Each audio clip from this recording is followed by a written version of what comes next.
नभामध्ये तिरंगा माझा दिमाखात डोलतो आहे.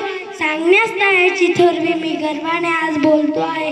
अध्यक्ष महोदय, पूज्य गुरुजनवर्ग आणि येथे जमलेल्या माझ्या बालमित्रांनो, मी तुम्हाला स्वातंत्र्य दिनाबद्दल जे काही 2-4 शब्द सांगणार आहे ते तुम्ही शांत चित्ताने ऐकावे अशी माझी नम्र विनंती.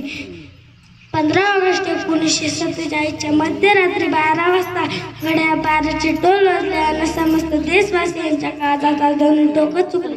शेकडो वर्षांनी माझा देश गुलामगिरीच्या शृंखला तोडून मुक्त झाला.